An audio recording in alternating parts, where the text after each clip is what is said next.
حضرت داؤد علیہ السلام آپ کے دور کے اندر لوہے کی صنعت کا عروج تھا، تو خالق کائنات نے آپ کو اسی کے مطابق معجزہ عطا کیا، یعنی لوہے کے ذریعے مختلف چیزیں بنائی جاتی تھیں اور کمال کی چیزیں بنائی جاتی تھیں۔ تو داؤد علیہ السلام کے ہاتھوں کے اوپر خالق کائنات نے لوہے کو موم بنا دیا، لوہے کو نرم کر دیا۔ آپ کے ہاتھ میں جب لوہا آتا تو اس طرح ہوتا جس طرح پانی کے اندر بھگوئی ہوئی مٹی ہوتی ہے، جدھر اس کو موڑے ادھر ہی وہ مڑ جاتی ہے۔ تو آپ ہاتھوں کے ساتھ ہی اس لوہے کی جو چیز بنانا چاہتے اس کو آپ بنا لیتے، حضرت داؤد علیہ السلام۔ پھر اگر دیکھیں حضرت موسیٰ علیہ السلام کے دور کو، تو آپ کے دور کے اندر جادو کا عروج تھا، تو خالق کائنات نے اس جادو کے توڑ کے لیے آپ کو ویسے ہی معجزات عطا فرمائے۔ آپ گریبان کے اندر ہاتھ ڈالتے اور جب نکالتے تو وہ چاند کی طرح روشن ہوتا، جب دوبارہ ڈال لیتے تو اپنی اصلی حالت کے اوپر آ جاتا۔ اللہ نے آپ کو عصا عطا فرمایا، وہ عصا آپ پتھر کے اوپر مارتے اس سے چشمے جاری ہو جاتے، اس عصا کے ذریعے آپ بکریاں چراتے، اس عصا کے ذریعے جب آپ سوتے تو وہ عصا آپ کی پہریداری کرتا ایک اژدہا کی صورت میں، اور جب جادوگر آپ کے سامنے لکڑیاں، رسیاں اور اس طرح کی کافی چیزیں جب پھینکتے ہیں وہ سارے سانپ بن جاتے ہیں۔ حضرت موسیٰ علیہ السلام اپنے عصا کو پھینکتے ہیں تو وہ اژدہا بن کے، سانپ بن کے سب کو کھا جاتا ہے۔ تو اس دور کے مطابق خالق کائنات نے موسیٰ علیہ السلام کو معجزہ عطا کیا۔ اگر حضرت عیسیٰ علیہ السلام کے دور کو دیکھ لیں تو اس وقت حکمت کا دورہ تھا، حکمت اپنے عروج پر تھی۔ کئی حکماء اس دور کے اندر پائے جا رہے تھے، وہ 3 مرضوں کے علاوہ ہر مرض کا علاج دریافت کر چکے تھے۔ ایک نابینے کو ٹھیک نہیں کر سکتے تھے، کوڑ والے مرض والے کو ٹھیک نہیں کر سکتے تھے، مردے کو زندہ نہیں کر سکتے تھے، لیکن خالق کائنات نے حضرت عیسیٰ علیہ السلام کو یہی 3 معجزات عطا فرما دی ہیں۔ لوگ جو کچھ گھروں کے اندر کھا کے آتے عیسیٰ علیہ السلام وہ بتا دیتے، جو کچھ سٹور کر کے آتے عیسیٰ علیہ السلام وہ بتا دیتے۔ آپ نابینے کی آنکھوں کے اوپر ہاتھ رکھتے، خالق کائنات اس کو بینائی عطا فرما دیتا۔ کوڑ والے مرض کے جسم کے اوپر ہاتھ رکھتے، خالق کائنات اس کو شفا عطا فرما دیتا۔ مردے کو آپ فرماتے قم باذن اللہ، خالق کائنات اس کو زندگی عطا فرما دیتا۔ حضرت یوسف علیہ السلام کے دور کو دیکھیں تو اس وقت حسن کا دور تھا، حسن کا جادو سر چڑھ کے بول رہا تھا، ہر گھر کے اندر حسن کے چراغ جل رہے تھے، لیکن جب حضرت یوسف علیہ السلام کے حسن کی شمع جلی اور چاند نمودار ہوا تو ساری شمعیں بجھ گئی آپ کے سامنے۔ خالق کائنات نے حسن کا معجزہ حضرت یوسف علیہ السلام کو عطا کیا۔ تو جب آپ علیہ السلام دنیا کے اندر تشریف لائے اس وقت زبان و بیان کا عروج تھا، بندے شعراء کے اوپر فخر کرتے تھے اور اپنی اپنی زبان کے اوپر فخر کرتے تھے، ہر ایک دوسرے سے بڑھ کر اشعار کہتا تھا اور اپنے اشعار کے اوپر غرور و تکبر کرتا تھا۔ لیکن جب پیارے محبوب صلی اللہ علیہ وآلہ وسلم تشریف لائے تو اس زبان و بیان کے عروج کو توڑنے کے لیے خالق کائنات نے قرآن کا معجزہ عطا فرما لیا۔ اور پھر آپ علیہ السلام کا دور کوئی محدود دور نہ تھا، بلکہ قیامت تک کے لیے آپ کا دور تھا۔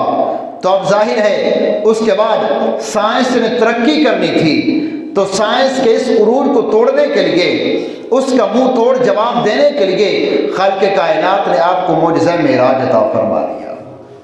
تو اب سائنسدان وہ دعویٰ کرتے ہیں، دعویٰ ہی ہے فقط کہ ہم چاند پر پہنچ گئے۔ اب سائنس کا عروج اس وقت کے اندر کیا ہے؟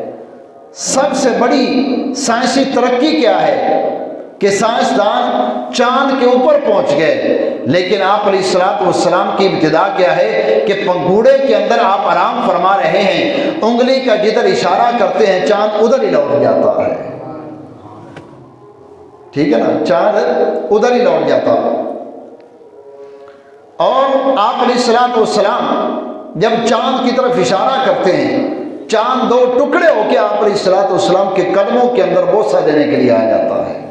تو یہ اللہ رب العزت نے آپ کو معجزہ عطا فرمایا، تو اس سے بڑھ کر خالق کائنات نے آپ کو معجزہ معراج عطا فرمایا۔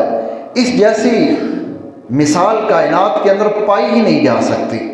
اللہ رب العزت نے اس کو یوں ذکر کیا، سبحان الذی، پاک ہے وہ ذات، اسرا، جو راتوں رات لے گئی، بعبدہ، اپنے بندے کو، لیلاً، رات کے مختصر حصہ کے اندر، من المسجد الحرام، مسجد حرام سے لے کر الی المسجد الاقصی، مسجد اقصی تک۔ کون سی مسجد اقصی؟ الذی، وہ مسجد اقصی، بارکنا حولہ، جس کے ارد گرد ہم نے برکتیں رکھ دی، لنریہ، تاکہ ہم دکھائیں اس اپنے بندہ خاص کو، من آیاتنا، اپنی نشانیاں، انہ هو السمیع البصیر، بے شک وہ سننے والا دیکھنے والا ہے۔ اب اس آیت کو اللہ رب العزت نے لفظ سبحان کے ذریعے شروع فرمایا ہے۔ جب معجزہ معراج کو خالق کائنات بیان کرنا چاہتا ہے تو خالق کائنات لفظ سبحان سے شروع کر رہا ہے۔ اور سبحان کا مطلب کیا ہے؟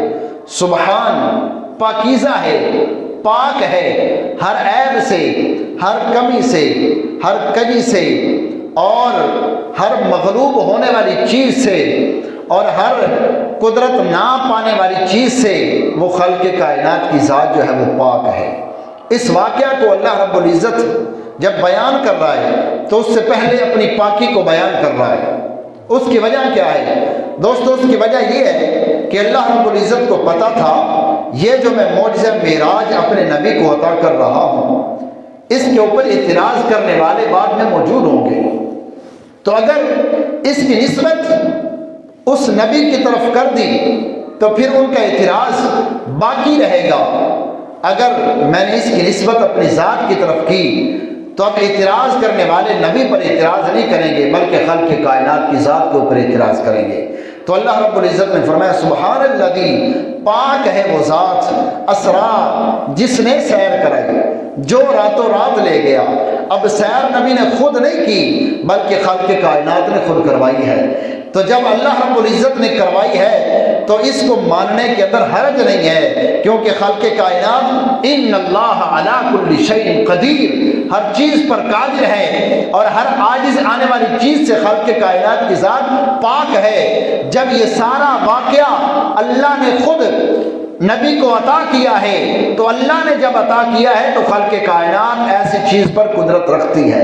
اس وجہ سے اللہ رب العزت نے فرمایا سبحان الذی اسرا بعبدہ، پاک ہے وہ ذات جو راتوں رات لے گئی بعبدہ، اپنے بندے کو۔ اب یہاں پر لفظ ہے اسرا، راتوں رات لے گئی۔ اب دیکھیں ذرا اس سے پہلے جب باری آئی حضرت موسیٰ علیہ السلام کی تو اللہ رب العزت نے فرمایا وَلَمَّا جَاءَ مُوسَىٰ لِمِيقَاتِنَا، اور جب موسیٰ علیہ السلام آئے اپنے وقت مقررہ کے اندر، یعنی آئے حضرت موسیٰ علیہ السلام خود آئے، اور ادھر حضرت ابراہیم علیہ السلام کا ذکر اللہ رب العزت نے یوں کیا، اللہ رب العزت نے فرمایا وَقَالَ إِنِّي ذَاهِبٌ إِلَىٰ رَبِّي، اور حضرت ابراہیم علیہ السلام نے فرمایا اور میں گیا اپنے رب کی بارگاہ میں۔ حضرت موسیٰ علیہ السلام بھی خود آئے، حضرت ابراہیم علیہ السلام بھی خود گئے اللہ رب العزت کی بارگاہ میں، لیکن جب باری آئی پیارے محبوب صلی اللہ علیہ وآلہ وسلم کی تو خالق کائنات نے ارشاد فرمایا سبحان الذی اسرا بعبدہ، پاک ہے وہ ذات جو لے گیا اپنے بندے کو۔ حضرت موسیٰ علیہ السلام خود آئے، ابراہیم علیہ السلام خود آئے، لیکن نبی خود نہیں گئے بلکہ خالق کائنات لے کے گیا ہے۔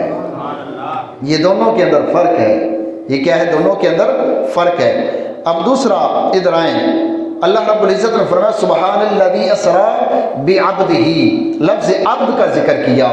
پاک ہے وہ ذات جو راتوں رات لے گئی، جس نے سیر کروائی بعبد، بندے کو، لفظ عبد کا ذکر کیا۔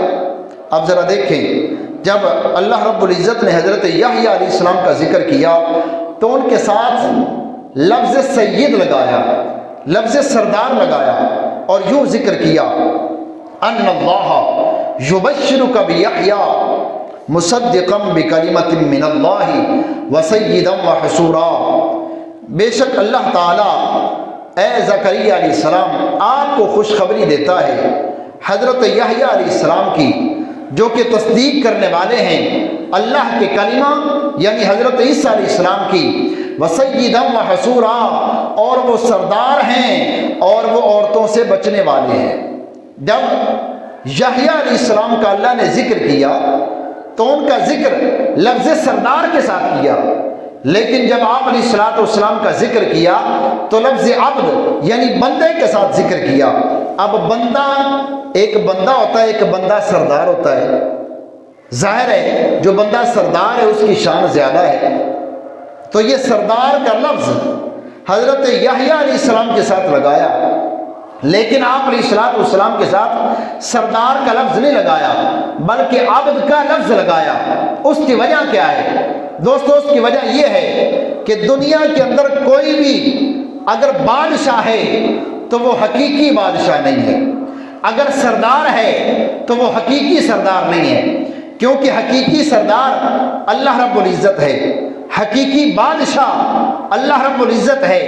تو یہ جس کو سرداری ملی، جس کو بادشاہت ملی، یہ صفت مجازی ہے، حقیقی صفت نہیں ہے، اس کی ذات کے اندر پائی جانے والی صفت نہیں ہے، یہ صفت دور ہو سکتی ہے، لیکن صفت عبد یہ ایسی صفت ہے جو بندے کے اندر پائی جا سکتی ہے، اللہ کے اندر نہیں پائی جا سکتی۔ تو خالق کائنات نے پیارے محبوب صلی اللہ علیہ وآلہ وسلم کے ساتھ لفظ عبد لگا کے اس بات کی طرف اشارہ کر دیا کہ میں نے جب ذکر کرنا ہے اپنے محبوب کا، حضرت محمد مصطفیٰ صلی اللہ علیہ وآلہ وسلم کا، تو پھر مجازی صفت کے ساتھ ذکر نہیں کروں گا بلکہ حقیقی صفت کے ساتھ کروں گا، بلکہ حقیقی صفت جو آپ علیہ الصلوۃ والسلام کے اندر پائی جا رہی ہے اس صفت کے ساتھ ذکر کروں گا۔ اب دوسرا دیکھیں یہاں پر نقطہ کیا ہے، اللہ رب العزت نے فرمایا بعبدہ، اپنے بندے کو۔ ایک ہوتا ہے بندہ ہونا، ایک ہوتا ہے اپنا بندہ ہونا، ایک ہوتا ہے بندہ ہونا، ایک ہوتا ہے اپنا بندہ۔ اے یار اے بندہ ہے، ویسے بندہ، اے بندہ ہے، اے اپنا ہی بندہ ہے، دونوں میں فرق ہے۔ تو اللہ رب العزت نے اس طرح نہیں فرمایا بندے کو سیر کرائی، بلکہ فرمایا بعبدہ، اپنے بندے کو سیر کرائی۔ اس عبد کا اضافت، اس عبد کی نسبت خالق کائنات نے اپنی ذات کی طرف کی ہے کہ اپنے بندے کو سیر کرائی۔ اب قرآن پاک کے اندر جہاں بھی ذکر آتا ہے آپ علیہ الصلوۃ والسلام کا تو خالق کائنات ایسے ہی ذکر کرتا ہے۔ اللہ رب العزت نے فرمایا الحمدللہ الذی انزل علی عبدہ الکتاب، تمام تعریفیں اس ذات کے لیے ہیں جس نے اپنے بندے کے اوپر کتاب کو نازل کیا۔ اور ایک اور مقام پر فرمایا الیس اللہ بکاف عبدہ، کیا اللہ کافی نہیں ہے اپنے بندے کو؟ جہاں بھی ذکر کیا اللہ نے محبوب صلی اللہ علیہ وآلہ وسلم کا قرآن کے اندر تو صرف بندہ نہیں کہا بلکہ اپنا بندہ کہا ہے۔ تو خالق کائنات اس بات کی طرف اشارہ کرنا چاہتا ہے کہ یہ بندہ تو ہے لیکن عام بندہ نہیں ہے بلکہ خاص بندہ ہے، بلکہ کیا ہے؟ خاص بندہ ہے۔ تو دوستو یہاں پر خالق کائنات نے پیارے محبوب صلی اللہ علیہ وآلہ وسلم کا ذکر کیا، اور آگے امام فخر الدین رازی رحمۃ اللہ علیہ آپ ذکر کرتے ہیں تفسیر کبیر کے اندر کہ پیارے محبوب صلی اللہ علیہ وسلم نے خود ارشاد فرمایا کہ اللہ رب العزت نے مجھے وحی کی، اللہ نے فرمایا اے محبوب ذرا بتاؤ تو صحیح، یہ جو مقامات آپ کو ملے ہیں، یہ جو درجات آپ کو ملے ہیں، یہ جو شانیں آپ کو ملی ہیں، ان شانوں کے ملنے کی وجہ کیا ہے؟ بڑی پیاری بات ہے، شانوں کے ملنے کی وجہ کیا ہے؟ پیارے محبوب صلی اللہ علیہ وآلہ وسلم نے بڑا خوبصورت جواب دیا۔ آپ عرض کرتے مولا یہ جو مجھے درجات ملے ہیں، یہ جو مجھے کمالات ملے ہیں، یہ جو مجھے شانیں ملی ہیں، اس کی وجہ یہ ہے کہ میں تیرا بندہ ہوں، میں تیرا عبادت گزار ہوں، تو نے میری نسبت اپنی ذات کی طرف کی ہے مولا، اس وجہ سے مجھے کمالات بھی مل گئے، مجھے شانیں بھی مل گئے۔ اللہ رب العزت تو نے میری نسبت اپنی ذات کی طرف کی ہے۔ جب تو شان والا ہے، جس کی نسبت تیری طرف ہو جائے گی وہ بھی شان والا ہو جائے گا۔ جب تو کمال والا ہے، جس کی نسبت تیری طرف ہو جائے گی وہ بھی کمال والا ہو جائے گا۔ میں فقط بندہ نہیں ہوں، میں تیرا بندہ ہوں، میری نسبت تو نے اپنی ذات کی طرف کر دی ہے، لہٰذا اب میں کوئی عام بندہ نہیں رہا بلکہ خاص بندہ بن گیا ہوں۔ اس وجہ سے مولا مجھے کمالات بھی مل گئے، مجھے شانیں بھی مل گئی ہیں۔ تو دوستو پیارے محبوب صلی اللہ علیہ وآلہ وسلم کی یہ جو سیر ہے، یہ سفر نہیں ہے، یہ سیر ہے۔ ایک ہوتا ہے سفر اور ایک ہوتی ہے سیر۔ سفر اور سیر دونوں کے اندر فرق ہے۔ سفر آدمی کرتا ہے مجبوری سے، شادی پہ جانا ہے، جلدی جلدی پہنچنا ہے وہاں پر، ولیمے کا ٹائم 2 بجے ہے، ہم گھر سے نکلیں 1 بجے، رستہ ہے 1.5 گھنٹے کا، تو ظاہر ادھر لیٹ پہنچیں گے تو جلدی جلدی ہم سفر کر رہے ہیں۔ فوتگی ہوگی، جنازے پہ ہم نے پہنچنا ہے تو جلدی جلدی ہم سفر کر رہے ہیں، یہ سفر۔ اور ایک ہوتی سیر۔ سفر ہوتا ہے تیزی سے اور سیر ہوتی آرام آرام سے، ٹھہر ٹھہر کر۔ کیا ہے؟ ہر نظارے کو دیکھ کر کہ آدمی یہ نظارہ دیکھا، اس کو آرام سکون سے دیکھا ہے، پھر تھوڑا سا آگے چلے، پھر اگلا نظارہ دیکھا، پھر تھوڑا سا آگے چلے، پھر اگلا نظارہ دیکھا۔ تو یہاں پر خالق کائنات نے فرمایا سبحان الذی اسرا، پاک ہے وہ ذات جس نے راتوں رات سیر کروائی، سفر نہیں، سیر کروائی اپنے بندے کو۔ تو وہ سیر کتنے وقت کے اندر تھی؟ لیلن، رات کے تھوڑے کے حصے کے اندر۔ تو جب پیارے محبوب صلی اللہ علیہ وآلہ وسلم آپ کی سیر کو دیکھا جائے جو آرام آرام سے کی جاتی ہے، وہ تھوڑے سے وقت کے اندر ہوتی ہے۔ مسجد حرام سے لے کر مسجد اقصیٰ تک، پھر مسجد اقصیٰ سے لے کر پہلے آسمان تک، پھر پہلے آسمان سے لے کر 7ویں آسمان تک، 7ویں آسمان سے لے کر سدرۃ المنتہا تک، سدرۃ المنتہا سے لے کر عرش اولیٰ تک، عرش اولیٰ سے لے کر لامکاں تک، اللہ رب العزت کی بارگاہ تک آپ کی رسائی ہوئی۔ تو جب سیر کا یہ عالم ہے، تھوڑے کے حصے کے اندر آپ اتنے فاصلے طے کر سکتے ہیں، تو جب آپ سفر کریں گے آپ کے سفر کا عالم کیا ہوگا؟ اونچی آواز سے سبحان اللہ۔ جب سیر کا یہ عالم ہے تو سفر کا عالم کیا ہوگا؟ اب اس کے مختلف مراحل ہیں۔ پہلا مرحلہ ہے مسجد حرام سے لے کر مسجد اقصیٰ تک، ایک یہ سفر ہے، ایک یہ سیر ہے۔ نمبر 2 مسجد اقصیٰ سے لے کر پہلے آسمان تک۔ نمبر 3 پہلے آسمان سے لے کر 7ویں آسمان تک۔ نمبر 4 7ویں آسمان سے لے کر سدرۃ المنتہا تک۔ نمبر 6 سدرۃ المنتہا سے لے کر عرش اولیٰ تک، عرش اولیٰ سے لے کر اللہ رب العزت کی بارگاہ تک۔ یہ اس کے مراحل ہیں۔ تو ہر بعد والا مرحلہ پہلے مرحلے سے زیادہ تیز ہے۔ اب جو مسجد حرام سے لے کر مسجد اقصیٰ تک آپ علیہ الصلوۃ والسلام نے سیر کی ہے، وہ کیسے کی ہے؟ وہ براق کے اوپر سوار ہو کے کی ہے۔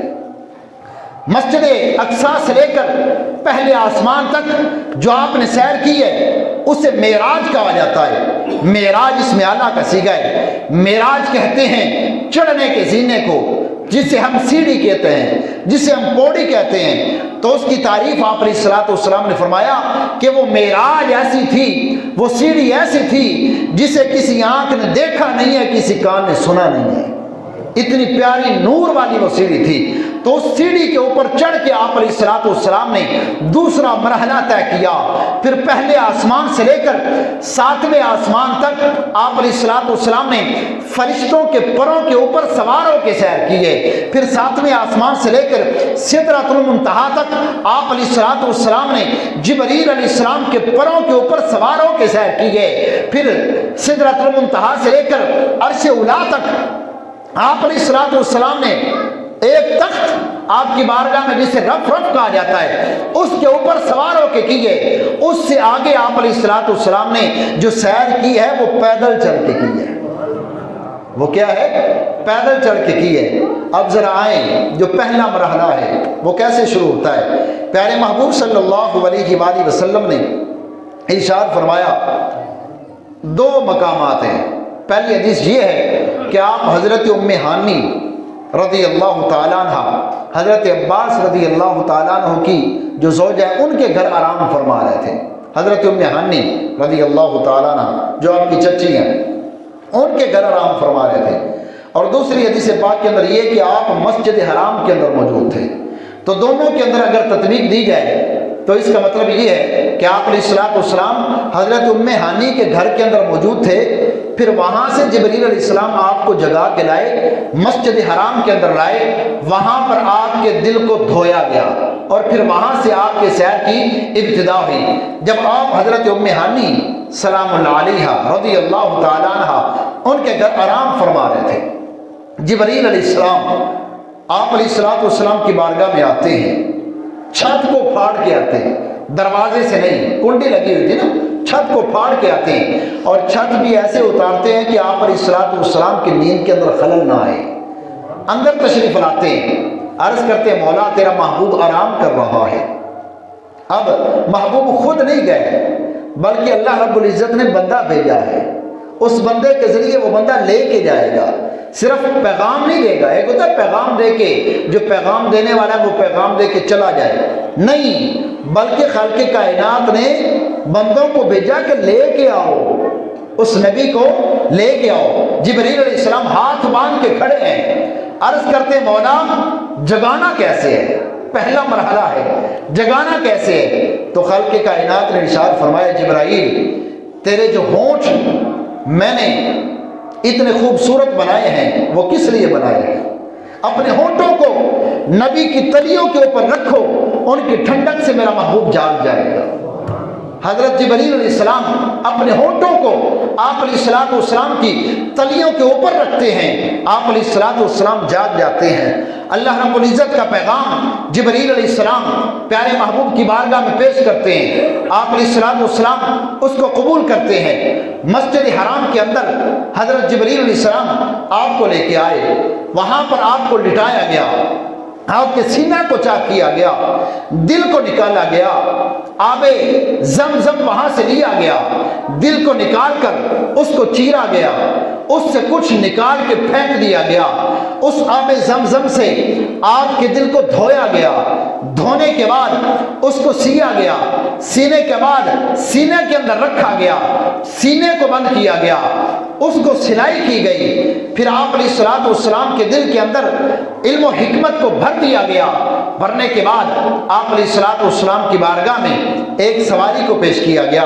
آپ علیہ الصلوۃ والسلام کا شق صدر 4 مرتبہ ہوا ہے، یعنی سینے کا آپریشن پھر دل کا آپریشن 4 مرتبہ ہوا ہے، اور آپ علیہ الصلوۃ والسلام نے اپنی سر کی آنکھوں سے اس کو دیکھا ہے. اونچی آواز سے سبحان اللہ. سر کی آنکھوں سے اس کو دیکھا ہے. آپ کی بارگاہ میں ایک سواری لائی گئی. وہ کیسی سواری تھی؟ سرکار نے فرمایا خچر سے کچھ چھوٹی تھی، گدر سے کچھ بڑی تھی، اس کے کان اوپر کو اٹھے ہوئے تھے، جس سے براق کہا جاتا ہے. براق برق کی جمع ہے، برق بجلی کو کہتے ہیں. تو بجلی کی تیزی اتنی ہے، ایک آن کے اندر، ایک گھڑی کے اندر آسمان سے بجلی آئے، زمین کے اوپر سے ہو کے واپس چلی جاتی ہے. یہ ایک بجلی کی تیزی کا عالم یہ ہے۔ تو براق برق کی جمع ہے، یعنی کئی بجلیاں، جب ایک بجلی اتنی تیز ہوگی تو کئی بجلیاں جب مل جائیں گی، ان کی تیزی کا عالم کیا ہے؟ تو پیارے محبوب صلی اللہ علیہ وسلم نے خود ہی بتا دیا کہ وہ براق کتنا تیز تھا۔ اللہ کے نبی فرماتے ہیں اگر ہم نگاہ اٹھائیں، بیچ میں کوئی دیوار حائل نہ ہو، کوئی پردہ حائل نہ ہو، تو جہاں تک ہماری نگاہ جاتی ہے وہاں تک اس کا ایک قدم جاتا ہے۔ اگر زمین و آسمان کے بیچ کوئی پردہ حائل نہ ہو، ہم زمین کے اوپر کھڑے ہو کے آسمان کے اوپر نگاہ ڈالیں، ڈائریکٹ ہماری نگاہ آسمان کے اوپر جاتی ہے۔ معلوم ہوا وہ اگر زمین سے قدم اٹھائے اس کا پہلا قدم آسمان تک پہنچتا ہے۔ اتنی تیز رفتار سواری آپ علیہ الصلوۃ والسلام کی بارگاہ میں پیش کی گئی۔ جب آپ علیہ الصلوۃ والسلام سوار ہونے لگے، اس نے شوخی کی۔ جبریل علیہ السلام ارشاد فرماتے ہیں اے براق، تجھے پتہ نہیں ہے تیرے اوپر سوار ہونے والا کون ہے؟ یہ کوئی عام شخص نہیں، یہ محمد مصطفیٰ ہے صلی اللہ علیہ وآلہ وسلم، جو امام الانبیاء بھی ٹھہرے گے، جو خاتم النبیین بھی ٹھہرے ہیں۔ تو یہ تیرے اوپر سوار ہونے والا کوئی عام نہیں ہے، لہذا آرام سے کھڑی ہو۔ اتنا کہنا تھا کہ اس براق کے بھی پسینے چھوٹ گئے۔ براق کے پسینے، آپ علیہ الصلوۃ والسلام نے خود فرمایا اس کا پسینہ نکلنا شروع ہو گیا۔ کیسے؟ صرف تعارف ہوا، تعارف۔ جبریل علیہ السلام نے فرمایا تیرے اوپر سوار ہونے والے عام نہیں ہیں، بلکہ محمد مصطفیٰ صلی اللہ علیہ وآلہ وسلم نے آپ علیہ الصلوۃ والسلام کا نام لیا، اس کے پسینے چھوٹ گئے۔ یہ نام کی طاقت ہے، یہ نام کی طاقت ہے۔ تو پھر آپ علیہ الصلوۃ والسلام کی ذات کی طاقت کا عالم کیا ہوگا؟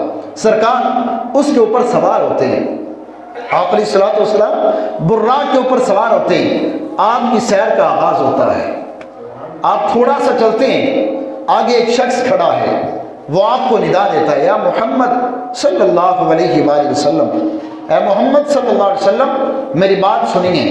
3 مرتبہ اس نے کہا، لیکن آپ علیہ الصلوۃ والسلام متوجہ نہ ہوئے، اس کو دیکھے نہیں، آگے چلے گئے۔ تھوڑا سا آگے جا کے ایک اور شخص بائیں طرف کھڑا ہے، وہ عرض کرتا ہے یا محمد صلی اللہ علیہ وسلم، اے محمد صلی اللہ علیہ وسلم میری بات سنیے۔ آپ علیہ الصلوۃ والسلام نے یہ آواز سنی لیکن متوجہ نہیں ہوئے، آگے چل پڑے۔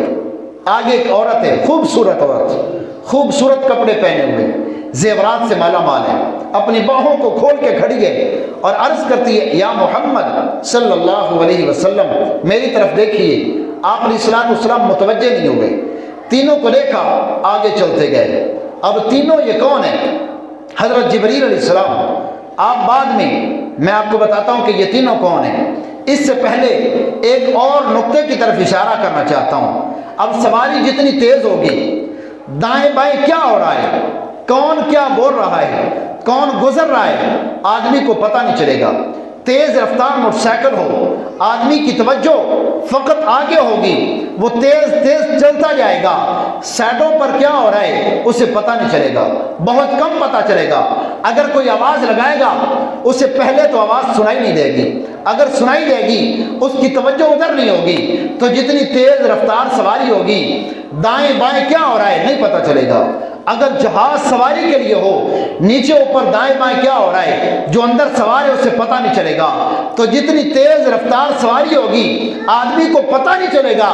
لیکن آپ علیہ الصلوۃ والسلام کی سماعت کا عالم کیا ہے کہ سواری کے لیے براق ہے، اتنا تیز ہے جس کا پہلا قدم تا حد نگاہ جاتا ہے، لیکن آپ علیہ الصلوۃ والسلام پھر بھی دائیں بائیں سے بے خبر نہیں ہوئے، بلکہ دائیں جو آپ کو پکار رہا ہے اس کو بھی جانتے ہیں، جو بائیں پکار رہا ہے اس کو بھی جانتے ہیں، دونوں کو جانتے ہیں۔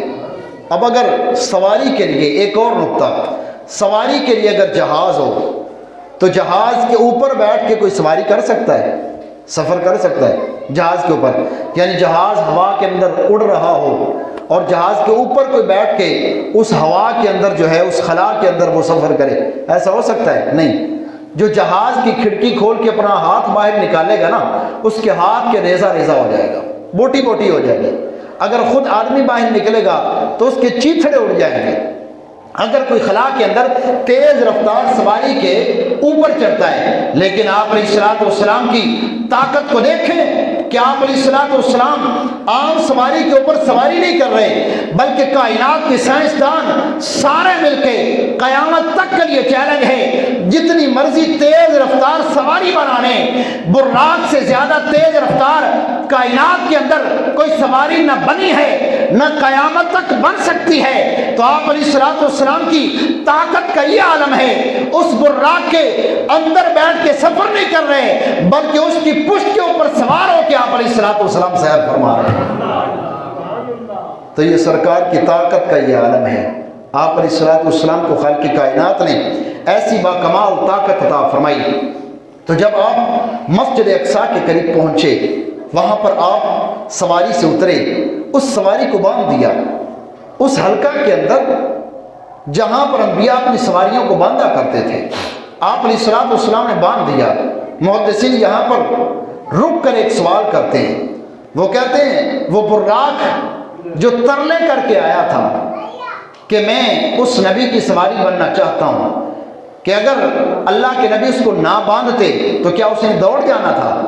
دوڑنا تو اس نے نہیں تھا، تو پھر آپ علیہ الصلوۃ والسلام نے اس کو باندھا کیوں؟ اس کو باندھ کے اپنی امت کو ایک سبق دے دیا کہ جس سواری کے اوپر سوار ہو، اگرچہ اس کے اوپر اعتماد بھی ہو، یہ چوری نہیں ہو سکتی، یہ سواری بھاگ نہیں سکتی، یہ اس کے ساتھ کچھ نہیں ہو سکتا، اگرچہ تمہیں یقین بھی ہو تب بھی حفاظت جو ہے وہ ضروری ہے۔ حفاظت کیا ہے؟ ضروری ہے۔ اب اس سے پہلے جو آپ علیہ الصلوۃ والسلام کی دائیں طرف آدمی تھا، جو بائیں طرف آدمی تھا، جو آگے عورت تھی، وہ کیا تھی؟ حضرت جبریل علیہ السلام پوچھتے ہیں، عرض کرتے ہیں، یا رسول اللہ جو دائیں طرف آدمی تھا وہ کون تھا؟ اللہ کے نبی ارشاد فرماتے ہیں اللہ عالم، اللہ بہتر جانتا ہے۔ حالانکہ آپ علیہ الصلوۃ والسلام جانتے تھے لیکن ہم کو بتانا چاہتے تھے۔ بائیں طرف کون ہے؟ اللہ جانتا ہے۔ آگے عورت کون ہے؟ اللہ جانتا ہے۔ جبریل علیہ السلام نے عرض کی، یا رسول اللہ وہ جو پہلا آدمی تھا وہ یہودی تھا، اگر آپ اس کی طرف متوجہ ہو جاتے آپ کی امت یہودی بن جاتی۔ جو بائیں طرف آدمی تھا وہ نصرانی تھا، اگر آپ اس کی طرف متوجہ ہو جاتے آپ کی امت نصرانی بن جاتی۔ جو آگے عورت تھی وہ عورت نہیں تھی بلکہ وہ دنیا تھی، اگر آپ اس کی طرف متوجہ ہو جاتی آپ کی امت اس دنیا کے اندر متوجہ ہو کے اس کے اندر غرق ہو جاتی، تباہ و برباد ہو جاتی۔ لہٰذا یا رسول اللہ آپ نے نہ ان دو آدمیوں کی طرف توجہ دی نہ عورت کی طرف توجہ دی، اپنی امت کو یہودی ہونے سے بچا لیا، نصرانی ہونے سے بچا لیا، دنیا دار ہونے سے بچا لیا۔ یہ آپ علیہ الصلوۃ والسلام کی نظر عنایت ہے۔ تو آپ علیہ الصلوۃ والسلام پھر مسجد اقصیٰ کے اندر پہنچے۔ مسجد اقصیٰ کے اندر پہنچ کے پہلے ہی انبیاء کھڑے ادھر، اللہ کے ملائکہ اللہ کے فرشتے مرحبا کہنے کے لیے کھڑے ہیں۔ اللہ رب العزت نے سب کو بھیجا ہوا ہے، سب نے آپ کا استقبال کیا۔ جیسے ہی پہنچے انبیاء حضرت آدم علیہ السلام سے لے کر حضرت عیسیٰ علیہ السلام تک سارے موجود تھے، سب نے صفیں بنا لی، ترتیب سے صفیں بن گئی۔ آپ علیہ الصلوۃ والسلام پہلی صف کے اندر کھڑے ہو جاتے ہیں۔ اب معاملہ آیا، نماز پڑھنی ہے، امام الانبیاء کون بنے گا؟ امام الانبیاء کون؟ حضرت آدم علیہ السلام سوچ رہے ہیں کہ آج امام الانبیاء میں ہی بنوں گا، کیونکہ میں سارے انبیاء کا باپ ہوں، اللہ نے مجھے اپنے ہاتھ سے بنایا ہے، میرے اندر اپنی روح کو پھونکا ہے، سب سے پہلے خالق کائنات نے مجھے جنت کے اندر داخلہ عطا کیا ہے، سب سے پہلے خالق کائنات نے مجھے زمین کے اوپر بسایا ہے، مجھے مسجود الملائکہ بنایا ہے، لہٰذا آج امام الانبیاء میں ہی ٹھہروں گا۔ حضرت داؤد علیہ السلام کہتے ہیں میں جب اپنی کتاب کی تلاوت کیا کرتا تھا تو پرندے ہوا کے اندر ٹھہر کر، اتنی سریلی میری آواز تھی، پرندے ہوا کے اندر ٹھہر کر میری آواز کو سنا کرتے تھے۔ اللہ رب العزت نے میرے ہاتھ کے اوپر لوہے کو موم کر دیا، خالق کائنات نے مجھے بادشاہی عطا فرمائی۔ حضرت سلیمان علیہ السلام کہتے ہیں آج امام الانبیاء میں بنوں گا، موسیٰ علیہ السلام کہتے ہیں امام الانبیاء میں بنوں گا، ابراہیم علیہ السلام کہتے ہیں امام الانبیاء میں بنوں گا، حضرت عیسیٰ علیہ السلام کہتے ہیں امام الانبیاء میں بنوں گا۔ لیکن اتنے میں جبریل علیہ السلام آگے بڑھے، آپ علیہ الصلوۃ والسلام کے ہاتھ کو تھاما، مصلی امامت کے اوپر کھڑا کر دیا اور عرض کی یا رسول اللہ آج امام الانبیاء آپ بنیں گے۔ تو یوں آپ علیہ الصلوۃ والسلام امام الانبیاء ٹھہرے۔ اللہ رب العزت کی بارگاہ میں دعا گو ہوں خالق کائنات آپ علیہ الصلوۃ والسلام کی شان کو پہچاننے ماننے کی توفیق